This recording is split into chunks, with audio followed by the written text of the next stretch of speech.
Welcome to the Life's Necessities and Luxuries radio show. Today our host, Dawn Marie Mutel, your life's commodities broker, will bring you fashion, beauty tips, business acumen, teach you where to find the life's greatest necessities and the finest luxuries. Now, here's Dawn Marie. Hello, my lifers. Welcome back to another episode of Life's Necessities and Luxuries. I'm your host, Dawn Marie Mutel, and today we are going to talk about a necessity, and that is finishing what we start. I have a question for you guys. How many times have you started a project and then something interrupted you, or some mood or something was going on in your life, and it took you away from that project and you never returned to finish it? Has it ever happened to you? It's happened to me so many times, I can't even begin to tell you. But one of the promises that I made myself when I was in my late 20s into my early 30s was that I was going to finish whatever it was I started. Now, sometimes that's easier said than done because it depends on the size of the project. If you need to buy certain materials for the project, there have been times where I started something and I ran out of funds and I didn't have the money to go and finish buying the materials that I needed to finish a project. It could have been a DIY project that I was doing in my apartment or something like that. But I realized it's so important to stay on track and finish it. Now, it doesn't matter how long it takes to finish it. It's just a matter of finishing it. So my challenge for you guys is to think about one project that was really near and dear to your heart that you might have put on the back burner, but it's been back there so long, you forgot all about it. I want you to think about it and see if you can bring it back to life, give it some CPR, revive it, and get it going again. Because I feel like if you do and you accomplish it and you finish it, it's going to make you feel really good. And that's my point. I want you to do something that's going to spark you. And who knows, it could just lead you on another path to something else. And that could be a good thing, depending on what it is, right? But I feel like there's so many times that we have these goals or dreams or desires that they're in us and we're not getting them out quick enough, or we started and then we get hesitant about finishing it because maybe there's some kind of repercussion that comes with it. Who knows?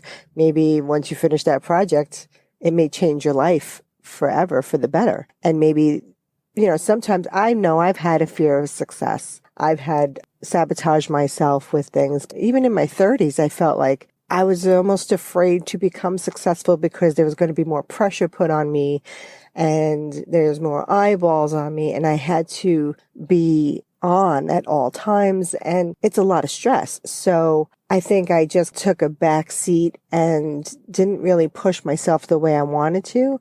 I mean, don't get me wrong, I still pushed myself to do a lot of the things that I did do and accomplished, but I feel like I didn't put myself to a certain level because I had a fear. And I'm wondering if part of it had to do with my relationship, because I was in a relationship for 10 years, and I felt like maybe if I, had to travel a lot and I would be leaving him behind, and then it would affect our relationship. And then the next thing you know, and when you're in love with somebody, you feel like you're going to try to do everything to make it work. But some of you might know because you might be in the same situation. But let's get back to that one thing. I'm not talking about pulling everything back in. I'm just saying one project or one idea that you had that you really wanted to fly with it, and then something happened. I mean, who knows? Maybe somebody talked you out of doing it because they felt like you weren't going to be able to achieve it, or whatever the reason was, and then they talked you right out of doing it. Can you think about that one thing?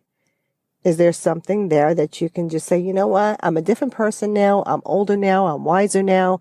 Now's the time for me to do it. I have more energy, whatever it might be. But you can actually force yourself to do it. And it's a very important thing to do. And I feel that it can just make you feel alive again. And there's nothing worse than feeling dead inside when we have this life that God has given us to live and enjoy to the fullest, right? And have a cup overfloweth. So let's get our cups overflowing so that we can really feel happy at the end of the day, because isn't that why we're here? It's like we want to be happy, right? That's our main goal. I mean, I think that's why people do drugs. That's why people drink. That's why people, have affairs, because they want to feel ignited. They want to feel like they're doing something and that makes them feel alive. Now, I don't want you to do any of that stuff because it can harm you. Drinking too much is never fun, and partying hard is never fun because it just takes a toll on your body and it's not a good thing. So I found that like simple things can make me happy. Are there simple things in your life that can make you happy? I mean, can you sit there and enjoy a beautiful sunrise or a sunset, or just sit outdoors and in a park and just enjoy nature and just feel glad to be alive because you're in this beautiful surrounding? And it doesn't have to be extravagant. It doesn't have to be something that you spend a lot of money on doing, because usually it's the small things in life that make you the most happy. Do you agree? Sometimes even just going to the gym for me can make me ecstatic because I know I'm doing something good for my body, right? So think about a couple of things that you can do in your daily routine that might start to spark some things to make you grow into a different direction. Maybe you just start driving a different route to work every day instead of taking the same way every day, because who knows, you may just find a great restaurant or a new place to go visit, or it's just a more peaceful, quiet route than taking the normal route that you take to work every day. And, we take these things for granted because it's like we get on automatic pilot or something, You drive, you don't even know how you got there. You get to your destination, feel like, wow, how did I do that? Like, I don't remember driving there, because you were thinking and your body just did what it had to do and it got you to where you needed to go. It's happened to me quite often because I'm thinking about other things, or, my mind may be wandering, or I'm listening to a book on tape. The next thing I know, I'm there and I'm like, wow, how did I do that? Have you ever done that? So let's think of a couple of things to spark us and to get that fire under us, because you know what? If you don't push yourself, no one else is going to push you. And that, my friends, is the hard, cold fact. It's up to us to make life whatever it is that we want, because we can create the life that we want. And half the times we don't. And why is that? I think there's just a number of reasons, but I think the top reason that comes to my mind is that it's fear-based. And what does fear stand for? False evidence appearing real. And I love that because it just makes me realize that like fear is just nothing. It's an emotion that we have because we came from the primal mates that, we had tigers and lions and bears after us, right? So we had to have fear and have that, fight or flight response. But in real life, we don't have any bears chasing us unless you're maybe in the mountains in Colorado somewhere. But those things are not happening to us, right? Back to the challenge of finding something that you liked. I mean, maybe it's not a project, but maybe it's just doing an activity. I remember I always wanted to learn how to jet ski.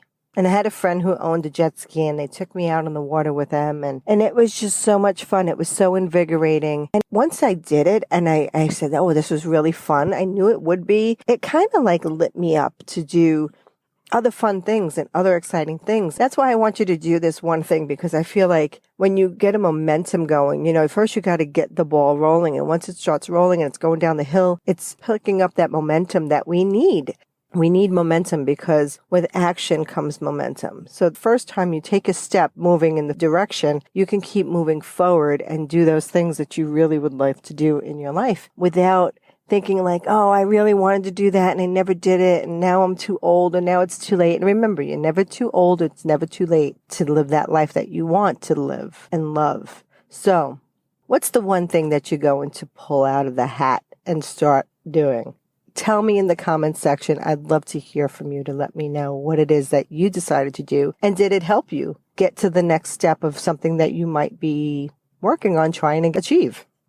Life is really intricate, and there's all these things that get in the way to stop us from doing the things that we love. And I feel like sometimes, it's not easy to stay on track when you have a million other things to do, especially when you have a family to take care of. I know how difficult that is. So I know what that caretake is like. And even with my parents, when they were ill, I had to take care of them. So life is very, very difficult, and there's always going to be challenges, and there's always going to be bad things that do happen in life. But think about all the great things that happen in between. And if you think about creating new habits and new happenings and new activities in your life, you will be able to handle all the other crap that happens because you'll feel good knowing that you did some fun stuff and that it's okay that you're going to have some bad, because you got to take the good with the bad, right? I mean, it's like anything else. That's all I'm going to leave you with today. If you like this episode, please share it. I really appreciate it. And if you can leave me a review, it would be great. And sign up and subscribe on any of the channels that podcasts are at these days. And if you haven't pre-ordered your copy of the 151 musically inspired secrets to master this thing called life yet, please go to www.lifesnecessitiesandluxuries.com/book and sign up for your copy. I'm very excited because it's finally at that finish line. I can't wait to get it out there, and I know you guys are going to enjoy it. I hope you get a copy. There's also a 14-week accelerated program that goes along with it. So if you're interested in doing that, please email me at 151musicalsecrets@gmail.com, and in the subject line put accelerated program, and I will make sure that I put you on the list to let you know when that launches. Remember to live lovingly, peacefully, happily, successfully, necessarily, and luxuriously. Until the next time. If you like what you hear, tell someone. If you like what you hear, be a dear and pass it on. Don't forget to stop at our website, www.lifesnecessitiesandluxuries.com, for more tips, tricks, tutorials to live a very necessary and luxurious life.